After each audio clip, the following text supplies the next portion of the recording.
가지고 있는 구약성경 767쪽에 있습니다. 욥기서 7장에 있는 말씀. 욥기서 7장에 있는 말씀. 우리 19절에 있는 말씀입니다. 욥기 7장 19절 한 절인데요. 한 목소리로 합독하여 읽겠습니다. 구약성경 768쪽에 있습니다. 욥기서 7장 19절 다 찾으신 줄 알고 한 목소리로 합독하여 읽겠습니다. 시작. 주께서 내게서 너를 돌이키지 아니하시며 내가 짐을 삼킬 동안도 나를 놓지 아니하시기를 어느 때까지 하시리까. 다시 한번 읽어보십시다. 욥기 7장 19절 시작.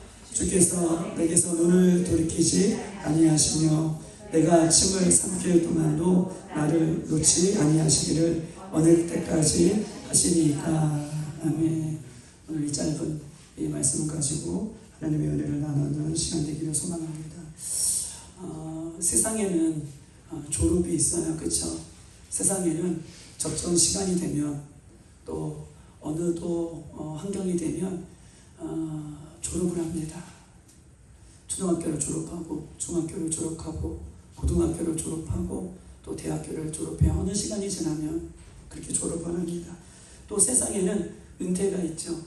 또 세상에 일을 열심히 하다가도 또 정년이 되면 또 세상에는 이렇게 은퇴가 있습니다. 그런데 우리는 하나님 나라에 들어갈 때까지, 예수 믿는 우리들은 하나님 나라에 들어갈 때까지 우리는 졸업도 없고 은퇴도 없어요. 왜냐하면 하나님 나라에 들어가서도 우리는 예배하고 찬양하며 기뻐할 것이기 때문에 우리는 우리 신앙에 졸업이 없어요. 우리가 하나님을 찬양했던 것처럼 오늘 저녁에 하나님을 예배했던 것처럼 우리는 저 천국에서도 그 살아계신 하나님을 예배하고 찬양하는 존재이기 때문에 우리는 이 땅에서 졸업이 없고 은퇴가 없다라고 이렇게 말씀드릴 수 있는 것입니다. 여러분, 저와 여러분의 가치는 어떻습니까?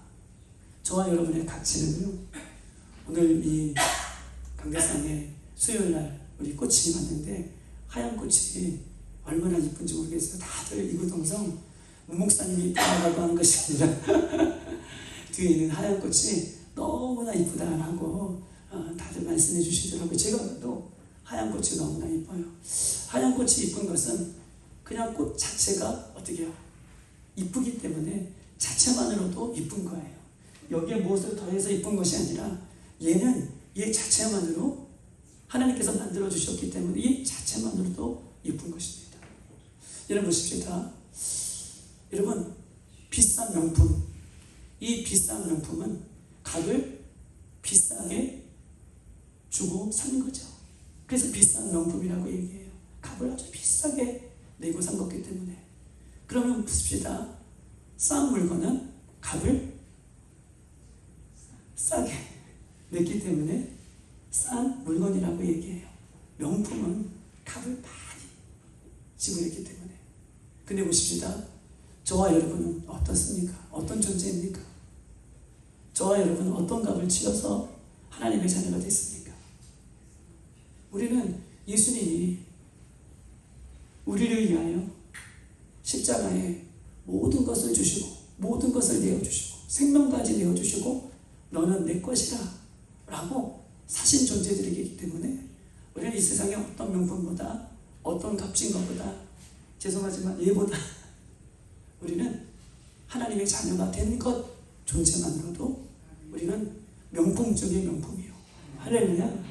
우리는 귀한 하나님의 자녀라는 것을 이 존재론적인 의미에서 가치적인 면에서 우리는 값으로 매길 수 없는 예수의 생명을 이어가는 존재라는 것으로 우리 그 존재만 해도 하나님께서 우리를 기뻐하시고 우리를 하나님께서는 우리를 바라보실 때에 즐거워하신다는 것을 기억하시고 오늘 예배할 때에 그 하나님 앞에 우리가 온전한 모습으로 나아가는 이 저녁이 되시기를 주님의 이름으로 축복합니다. 사랑하는 여러분, 신앙생활은요, 내가 어떤 존재인가, 나는 어떤 존재인가, 아까도 말씀드렸지만 우리는 예수님의 값으로 사신 바 된 하나님의 자녀들인데 신앙생활이라는 것은 내가 어떤 존재인가를 알지 못하면요, 신앙생활은 일이 되는 거예요. 신앙생활은 일이에요. 내가 하나님 안에서, 내가 예수님 안에서 어떤 존재인가를 발견하지 못하면 찬양하는 것도 일이고요, 예배하는 것도 일이에요, 기도하는 것도 일이에요. 그러니 이것이 다 일로 생각하니까 어떻게 해요? 하기가 싫죠. 일은 하기가 싫어요. 내가 하나님 안에서 어떤 존재가 되었는지, 이 존재, 가치, 이것을 모르면 우리는 하나님을 찬양하면서도, 하나님 앞에 예배하면서도, 하나님 앞에 기도하면서도 이 모든 순간이 일로 여겨진다는 거예요. 그런데 내가 하나님의 자녀입니다, 내가 예수님의 피로 사신 바 되었습니다 라고 하는 가치를, 내가 하나님의 자녀라는 것을 알 때는요, 그때는 일이 아닌 거예요. 여러분, 아버지의 이 일을, 아버지가 하는 일을 자녀들이 할 때 그것을 일로 생각하나요? 아버지가 하는, 가정에서 아버지가 하는 것을 자녀들이 도와줄 때 그것을 일로 생각하지 않죠. 아버지의 일이 곧 누구의 일인 거예요? 나의 일인 거예요. 아버지가 하는 것이 나의 하는 거예요. 이것이 일로 생각해서 자녀들은 결코 그것을, 아버지를 돕는 것이 아닙니다. 아버지가 하는 것, 그것이 나의 것이기 때문에 자녀들은 결코 그 아버지의 것을 하면서도 대가를 바라지 않고 당연히 이것은 내가 해야 할 몫이라고 생각하는 거예요. 우리가 존재론적으로 하나님 안에서 내가 새로운 존재가 되었다 라고 한다면, 예수님의 피값으로 내가 새로운 존재가 되었다, 하나님의 아들이 되었다 라고 우리가 믿는다면 예배가 일로 생각하지 않는 거예요. 할렐루야. 찬양이 결코 일이 될 수 없어요. 기도하는 것이 일이 될 수 없어요. 당연히 하나님을 내가 아버지라고 부르는, 하나님 앞에 나오는 것이 당연한 일로, 당연한 사역으로 생각한다는 것이에요. 우리가 오늘 이 저녁에 이런 마인드로, 이런 믿음으로 우리가 주님 앞에 나아갈 수 있는, 결코 예배가 우리에게 일이 되지 않는, 결코 찬양이 일이 되지 않는, 결코 기도가 일이 되지 않는 우리들의 고백이 되시기를 주님의 이름으로 축복합니다. 그 얘기를 좀 오늘 본문은 좀 하고 싶습니다. 오늘 본문은 욥기서 7장에서 주께서 내게서 눈을 돌이키지 아니하신다. 주께서 욥에게 눈을 돌이키지 않으신대요. 그런데 내가 침을 삼킬 동안도, 꿀꺽 침을 삼키는 동안, 여러분 한번 침 한번 삼켜보세요. 그렇죠? 잘하셨어요. 감사합니다. 이 침 삼키는 이 순간이 얼마나 짧은 찰나예요. 침 삼키는 동안도 나를 놓지 아니하십니까? 나를 놓지 아니하시대요. 침을 쿡쿡 삼키는 동안도 하나님이 욥을 잊지 않고 놓지 않으신다라고 욥이 이렇게 고백하고 있습니다. 이 성경을 쉬운 성경으로 찾아봤어요. 이렇게 써 있습니다. 쉬운 성경에는 언제까지 내게서 눈을 떼지 않으시렵니까? 내게서 눈을 떼지 않으시렵니까? 침 꿀꺽 삼키는 동안이라도 나를 좀 내버려 주실 수 없습니까? 그 순간순간, 모든 순간순간 속에서도 하나님이 지금 욥을 어떻게 해요? 지켜보고 계신다는 거. 욥이 지금 꿀꺽하고 있구나, 이를 어떻게 침을 삼키고 있구나를 하나님께서 지켜보신다라고 이야기를 하고 있는 것입니다. 여러분, 욥이요, 이렇게 고백하는 이유가 있어요. 오늘 7장을 보았지만 욥은요, 보세요. 1장에 한번 넘어갑시다. 욥기 1장.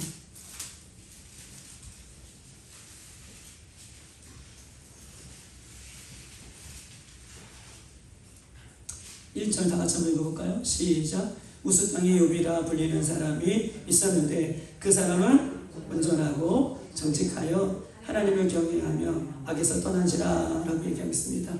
욥은요, 욥에 대해서 하나님께서 평가하실 때에 하나님을 경외하는데 온전하고 정직하고 하나님을 경외해서 모든 악에서 떠난 자다 라고 하나님께서 욥을 바라보실 때 이렇게 하나님을 경외하는 최고의 하나님의 자녀라 라고 누가 평가하시는 거예요? 하나님이 욥에 대해서 평가를 해주십니다. 그런데요, 그 욥에게는 몇 명의 아이가 있죠? 자녀가? 몇 명의 자녀가 있죠? 10명의 자녀가 있어요. 남자아이가 몇 명 있죠? 7명. 어떻게 계산하세요? 여자아이가 몇 명 있죠? 3명 맞아요. 그래서 총 10명의 자녀를 아주 다복한 집안에서 하나님께서 여러분 자녀를 많이 주셨다는 것은 하나님으로부터 그죠? 맞아요. 특별한 축복을 받았다는 것을 얘기해요. 그래서 남자아이가 7명, 그 다음에 여자아이가 3명 이렇게 됐다라고 얘기하고 있습니다. 또 욥은요 3절에 그의 소유를 보세요. 양이 몇 마리예요? 7,000마리, 700마리도 아니고 7,000마리. 낙타가 몇 마리예요? 3,000마리, 소가 500별이, 그 다음에 암나귀가 500마리, 그 다음에 종도 많아요. 그러니까 이 가족들을 다 건사하고 가축들을 먹이려면 종이 얼마나 많겠습니까? 종 부리는 노인도 욥에게는 굉장히 많았다라고 이야기하고 있어요. 그런데 보십시다. 욥은요 오늘 본문에 보면 보세요. 3절에 보면 종이 많았으니 이 사람은 뭐라고 얘기하고 있어요? 동방 사람 중에 가장 훌륭한 사람이다. 여러분 동방 사람이 왜 동방 사람이라고 얘기할까요? 동방 사람. 왜 욥을 동방 사람이라고 얘기할까요? 이 동방 사람이라고 하는 것은 욥기 1장 1절에 욥이 어디 땅에 거해요? 우스 땅이죠. 이 우스 땅은 보세요. 예루살렘을 항상 중심으로 이 우스 땅은 오른쪽에 있을까요? 왼쪽에 있을까요? 3절에 동방 사람이라고 얘기했어요. 이스라엘을 중심으로 우스 땅은 오른쪽 동방에 있을까요? 서방에 있을까요? 어쩜 이렇게 잘하세요? 우스 땅을 중심으로 동쪽에 있기 때문에 욥을 가리켜 동방 사람이라고 얘기하는 거예요. 정사님 막 웃으시네. 맞아요. 예루살렘을 중심으로 동방에 있기 때문에 어떻게 해요? 동방 사람, 이 동쪽에 있는 사람들 중에 가장 훌륭한 사람이라고 하나님께서 그에게 축복을 주셔서 10명의 자녀, 수많은 종들, 수많은 재물들, 수많은 짐승들 이렇게 주셨습니다. 그런데 보세요.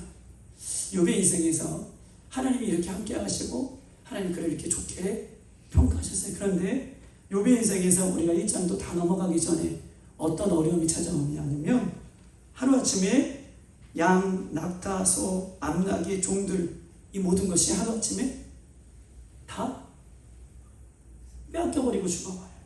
하루아침에 이 많던 것들이. 여러분 우리가요 주머니에 예를 들어서 10,000원 있다가 10,000원 너무 작은가요? 50,000원 있다가 뭐 이렇게 끌어다가 50,000원이 흘렸어요. 근데 가게에서 50,000원을 찾으려고 하면 50,000원이 없는 거예요. 그럼 여러분 마음 기쁘세요? 어떠세요? 속상하죠. 이 50,000원이면 내가 시장에 가서 이것도 사고 저것도 사고 오늘 저녁에 이것도 먹고 저것도 먹을 텐데 50,000원 하나 흘려보내도 사람은 속상해요. 그런데 오늘 1장을 읽어보면 1장이 다 넘어가기 전에 이 욥이 가지고 있던 모든 소유들이 다 빼앗기든지 죽어버립니다. 얼마나 어려운 상황을 맞았겠냐고요. 그래 보십시다. 거친 들에서 갑자기 큰 바람이 불어오더니 욥의 10명의 자녀들이 있는 데에 큰 바람이라고 표현하고 있어요. 뭐 그것을 회오리바람 어떤 바람이라고 얘기하지 않고 오늘 본문은 19절에 거친 들에서 다 같이 한번 읽어볼까요? 19절 시작. 거친 들에서 큰 바람이 와서 집 내 모퉁이를 치매 그 청년들 위에 무너지는지라 그들이 죽었나이다. 뭐예요? 큰 바람이 불어서 집 기둥들을 다 무너뜨려서 그 안에 있는 욥의 자녀들이 한꺼번에 다 죽어요. 한 명만 없어도 그쵸? 주연대 자녀들 다 한꺼번에 잃어버려요. 눈에 넣어도 아프지 않은 사랑하는 자녀들. 또 뭐라고 그럽니까? 욥이 보세요. 우리 한번 읽어볼까요? 7절, 2장 7절 한번 읽어보십니다. 2장 7절. 욥이 어떤 상태이냐? 시작. 사탄이 이에 여호와께서 물러가서 욥을 쳐서 그의 발바닥에서 정수리까지 뭐가 났어요? 종기가 났어요.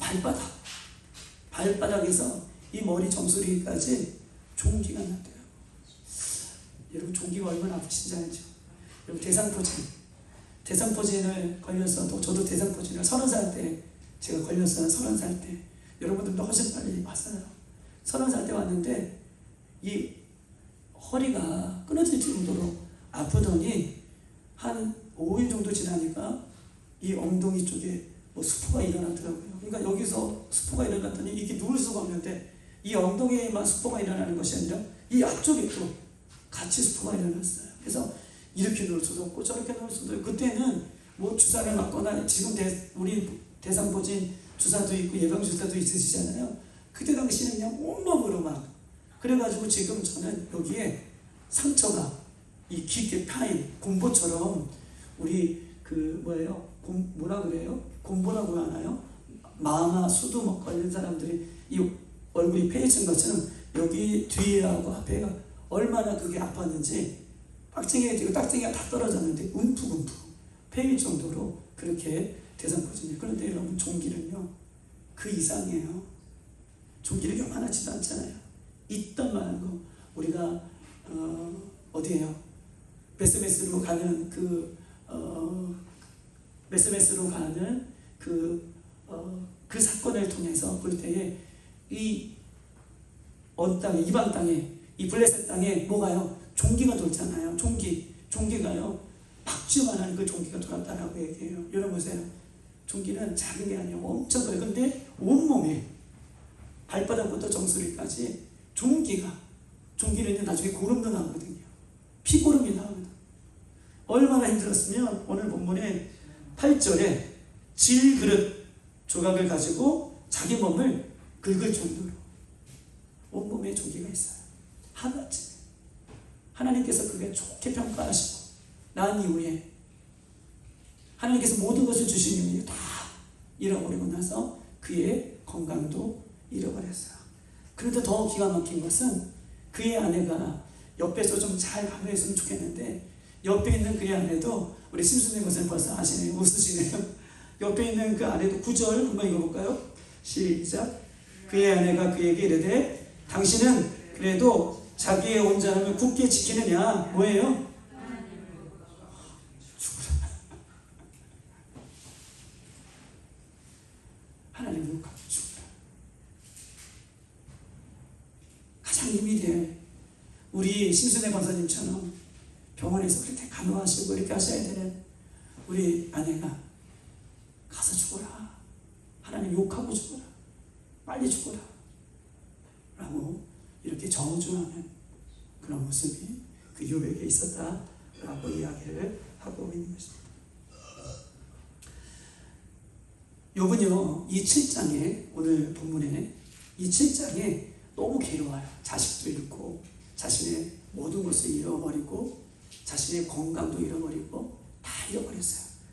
너무나 괴로운 나머지 이렇게 얘기하는 거예요. 19절 오늘 본문이에요. 주께서 내게 눈을 돌이키지 아니하시며 내가 침을 삼킬 동안도 나를 놓지 아니하시기를 어느 때까지 하리이까. 즉 욥이요, 언제까지 나에게 눈을 주님 떼지 않고 계십니까?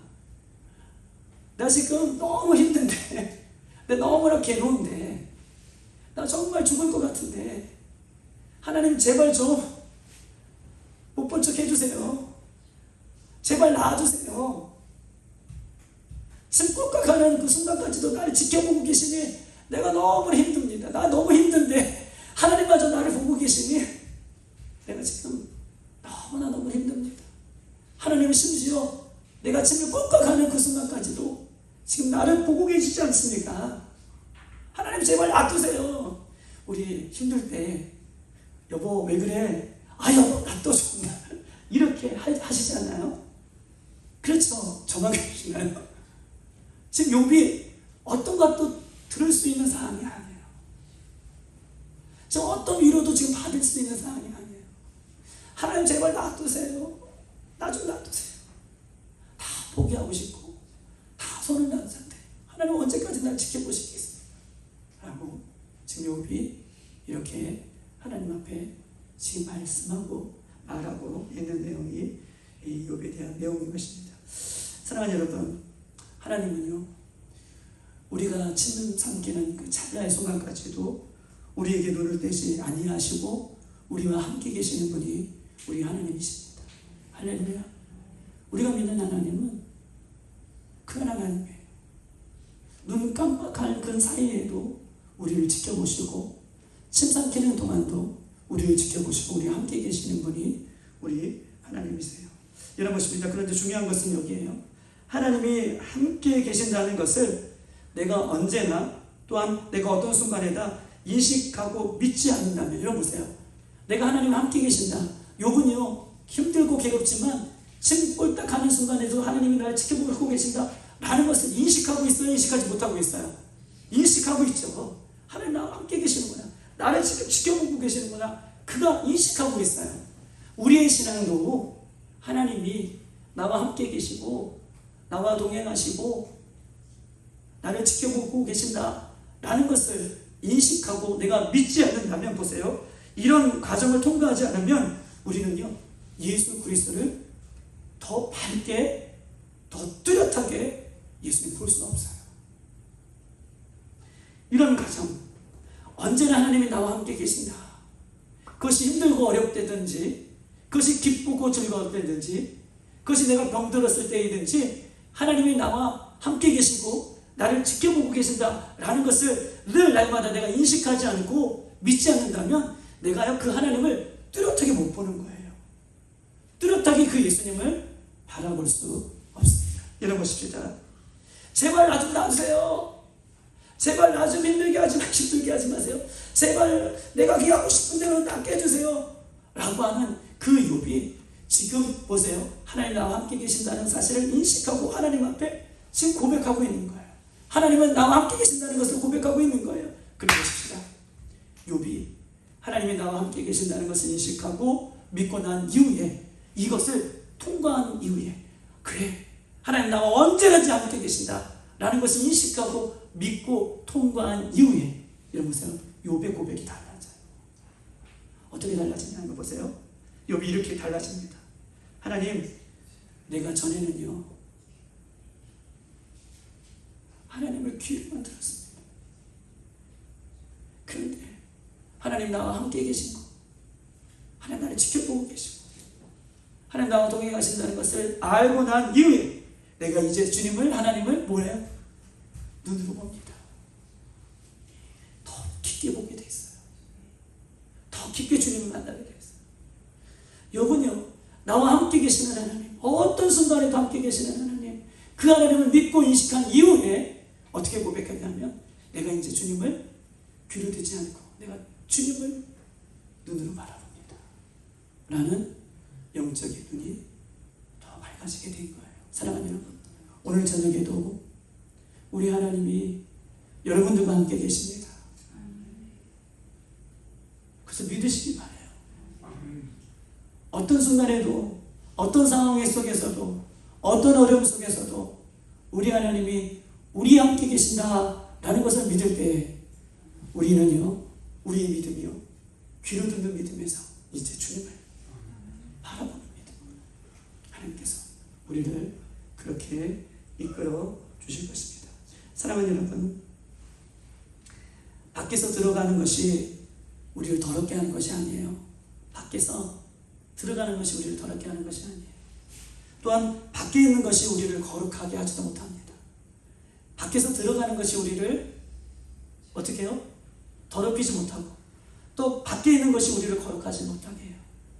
우리를 새롭게 하고 우리를 거룩하게 하고 우리를 새로운 존재로 우리를 만들어 가시는 분은 누구세요?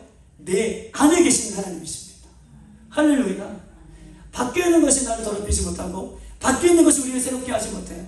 밖에 있는 것이 아니라 내 안에 계시고 나와 동행하시고 나와 함께 계시는 그 내 안에 계신 하나님이 나를 새롭게 하시고, 할렐루야, 나를 새로운 은혜를 주시고, 할렐루야, 나를 일깨워 세우시는 분이 내 안에 계신 하나님이에요. 이것을 믿으시고 이것을 인식하며 나갈 때에 우리 그 하나님을 오늘 저녁에도 만날 수 있다는 거예요. 할렐루야. 너무나 중요한 말씀이죠. 밖에 있는 것이 아니라 이미 내와 동행하시는 하나님을 내가 믿고 나갈 때 우리는 새롭게 된다라는 것을 이야기를 하고 있는 것입니다. 창세기 28장 15절 한번 읽어볼까요? 창세기 28장 15절 한번 읽어보십시오.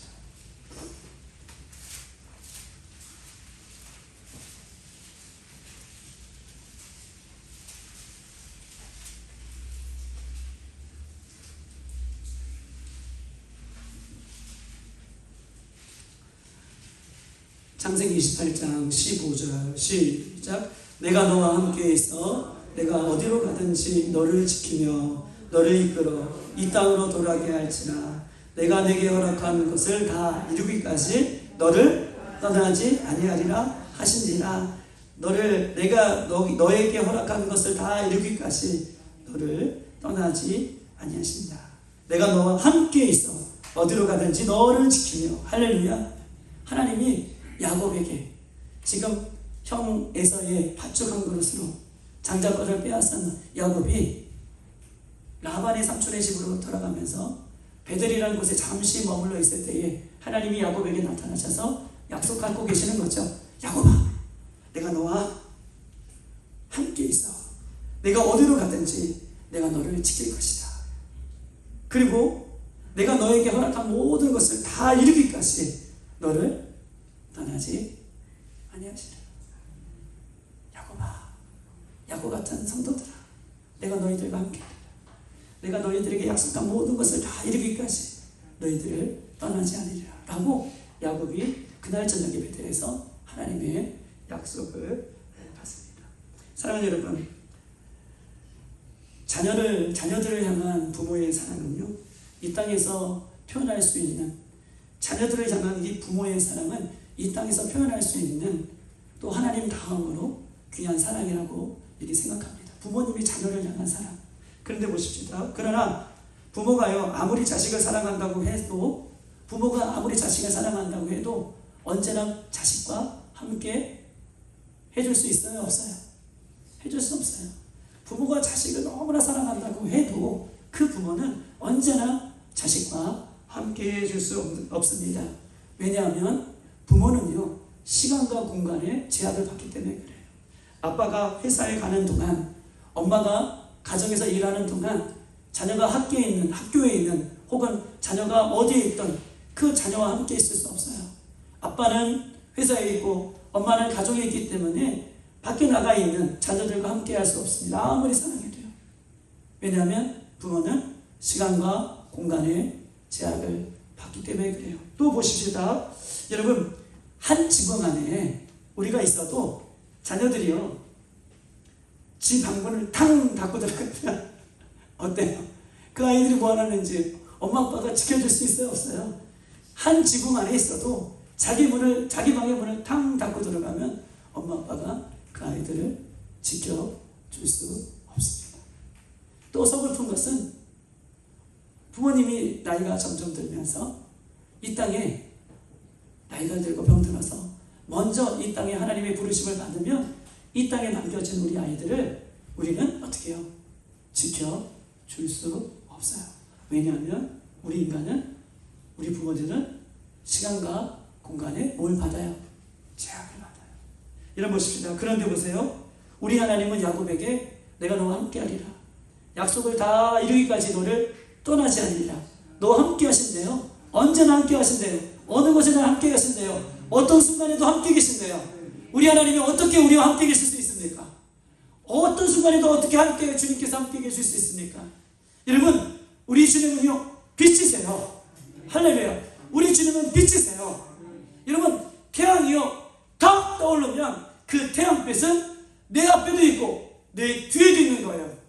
그렇게 태양빛은, 빛으로 오신 그 하나님은 우리가 어떤 곳에 있든지 내 앞에서도 빛이시고 내 뒤에도 빛이시며 언제나 우리를 내가 인식하든 내가 인식하지 못하든 그 하나님은 우리와 함께 하신다 라고 우리에게 약속하고 있는 것입니다.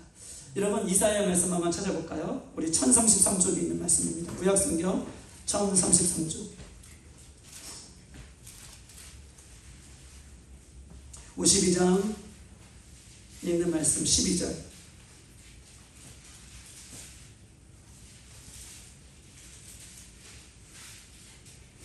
다같이 1033쪽에 있습니다. 이사야 52장 12절 시작. 여호와께서 너의 앞에서 행하시며 아멘. 이스라엘 하나님이 너의 뒤에서 호위하시리니 너희가 황급히 나오지 아니하며 도망하듯 나가지 아니하리라. 너 황급히 나갈 필요도 없고 도망하듯 나갈 필요도 없다. 왜냐하면 우리 하나님께서 우리의 앞에서도 행하시고 우리 뒤에서 뭐 행하세요? 호위하시고 방패처럼 호위하셔서 우리와 늘 함께 계신다 라고 이야기하고 있는 것입니다. 사랑하는 여러분, 하나님이 우리와 함께 계십니다. 앞에서도 계시고 뒤에서도 계시고 어떻게 해요? 빛으로 앞에서도 계시고 뒤에서도 계시며 우리 하나님이 우리와 함께 계신다라고 약속하고 있는 것입니다. 여러분 보십시다. 그런데 보세요. 우리와 함께 하나님이 계시는 줄 믿습니다. 우리와 하나님이 함께 계시는 줄 믿습니다. 할렐루야. 어떤 순간에도 어떤 상황 가운데에도 우리와 주님이 함께 계셔요. 아멘 하셨습니다. 그런데 보세요. 우리와 하나님이 함께 계셨음에도 불구하고 욥이요 어려움을 당해요? 어려움을 당하지 않아요? 하나님이 함께 계셨음에도 불구하고 욥이 어려움을 당하여? 어려움을 당하지 않아요? 어려움이 아니라 극한 어려움을 당해요. 인간이 받을 수 있는, 겪을 수 있는 최대한의 고통을 하나님이 함께 있음에도 불구하고 욥은 그 어려움을, 고난을 당합니다. 여러분 보십시다. 우리가 생각하기는 우리와 함께 계심에도 불구하고 나의 뜻 가운데에 내 뜻대로가 아니라 하나님이 함께 계심에도 불구하고 내가 뜻하지 않은 어려움과 고난이 우리에게도 올 수 있다는 거예요. 그런데 보십시다. 이것은요 불행이 아니에요. 내가 하나님을 모를 때에는, 내가 하나님과 함께 계신다는 것을 모를 때에는 이 고난이, 어려움이 닥쳐온다는 것은 말 그대로 고난이고 말 그대로 어려움이에요. 불행이에요. 그런데 하나님이 나와 함께 계심에도, 하나님이 나와 늘 동행하고 계심에도 앞에서도 계시며 뒤에서도 계시는 그런 우리는 존재인데 하나님이 나와 함께 계심에도 불구하고 우리에게 고난이나 우리에게 어려움이나 우리에게 어떤 것이 찾아왔을지라도 그것은 불행이 아니에요. 할렐루야. 그래서 불행이 아니라는 것을 이야기하고 싶은 거예요. 사랑하는 여러분, 하나님 함께 계심에도 우리에게 어려움이 찾아온 것은 우리를 새롭게 하시는 하나님의 축복이에요. 우리를 새롭게 하시는 하나님의 축복입니다. 아멘이십니까? 저는 그래요. 저는 말할 수 있어요. 저도 제 개인적인 신앙 가운데 숱한 어려움, 가정의 어려움도 있었고 질병의 어려움도 있었어요. 그 당시에는 몰랐지만 그것이 다 지난 이후에는 나를 새롭게 하시는 그 하나님의 축복입니다. 우리 김재선 장로님 가끔 간증하실 때 이 사고가 어떻게 보면 그 인생의 어려움이었지만 저는 그 사고로 인하여 김재선 장로님의 전과 김재선 장로님의 이유가 완전히 바뀌었다라고 저는 생각해요. 그 이후에는 더 빛나고 더 주님께서 아름다운 모습으로 사랑하는 아들을 쓰시고자 하는 하나님의 귀한 은혜가 있는 거예요. 여러분 보십시오. 하나님 나와 함께 계심에도, 주님이 나와 함께 계심에도 우리에게 얼마든지 어려움이 올 수 있어요. 그런데 그 어려움은 불행이 아니라 우리를 새롭게 하시는 하나님의 은혜이고 축복이에요. 여러분, 이 은혜와 축복을 경험한 이후에 하나님이 함께 계심에도 그 어려움을 당했던 그 욥이 그 하나님과 함께 계심에도 불구하고 그 모든 과정을 통과하신 이후에 그가 이렇게 고백합니다. 6기 23장 10절. 그러나 내가 가는 길을 오직 그가 아시나니 그가 나를 단련하신 후에는 내가 이제는 순금되어 나오리라. 그가 나를 이 모양 저 모양으로 훈련시키시고 나와 함께 계시면서 단련하신 이후에 이제 내가 주님 앞에 순금처럼 나왔습니다 라고 그가 이 어려움 뒤에 그가 이렇게 고백할 수 있는 은혜를 그가 받은 것입니다. 사랑하는 여러분, 보세요. 시편 23편 3절과 4절 다윗이 이렇게 고백해요. 내가 사막의 음침한 골짜기로 다닐지라도. 여러분, 다윗에게 주님이 늘 함께 계신다면 사막의 음침한 골짜기로 다니면 안 되겠죠. 그런데 시편 23절은 내가 하나님과 함께 계심에도 불구하고 사막의 음침한 골짜기로 다닐지라도 그것을 해를 두려워하지 않는 것은 주의 지팡이와 막대기가 나를 안위하시다. 사막의 음침한 골짜기에서 다윗이 두려워하거나 무서워하지 않는 이유는 사망의 음침한 그 골짜기에서 하나님의 구원의 지팡이와 할렐루야 하나님의 구원의 막대기가 그를 지키고 있다는 정글 같은 믿음을 그가 이 시편 23편에서 고백하고 있는 거예요. 이런 어려움이 없었다면, 이런 고난이 없었다면, 하나님이 함께 계심에도 불구하고 이런 어려움이 없었다면 시편 23편은 없는 겁니다. 그런데 시편 23편 하나님 나와 함께 계심에도 불구하고 이런 어려움 속에서 사망의 음침한 골짜기에서 나를 지키시는 하나님의 막대기, 나를 구원하시는 하나님의 지팡이를 그가 믿고 고백하며 나아가는 정금 같은 믿음으로 나아갔던 다윗의 모습을 오늘 보면 우리에게 이야기하고 있는 것입니다. 사랑하는 여러분, 하나님은 우리와 함께 계십니다. 그럼에도 불구하고 얼마든지 우리 상황이 내 뜻대로가 아니라 내 상황에 맞지 않게 어려워질 수 있습니다. 그런데 보십시다. 근심하거나 두려워하지 마십시다. 우리가 이런 하나님 나와 함께 계심에도 불구하고 이런 어려움이 있다면 그것은 하나님께서 나를 특별한 믿음으로 나를 인도하시기 위해 나에게 주시는 사건임을 기억하시기를 바랍니다. 사랑하는 여러분, 말씀을 맺겠습니다. 오늘 욥은요 이렇게 고백해요. 하나님이 나와 함께 계심에도 불구하고 나에게 이런 어려움이 순간순간 찾아왔을지라도 나와 함께 계시는 하나님 때문에 오히려 내가 하나님을 귀로 듣는 것이 아니라 이 상황을 다 지난 이후에 그 함께 계시는 하나님을 내가 이제부터 눈으로 보겠습니다 라고 하는 고백 가운데 나아갈 수 있는 이 믿음의 눈이 우리 가운데 뜨어지기를 주님의 이름으로 축복합니다. 이 시간 다 같이 한번 기도하도록 하겠습니다. 사랑하는 여러분,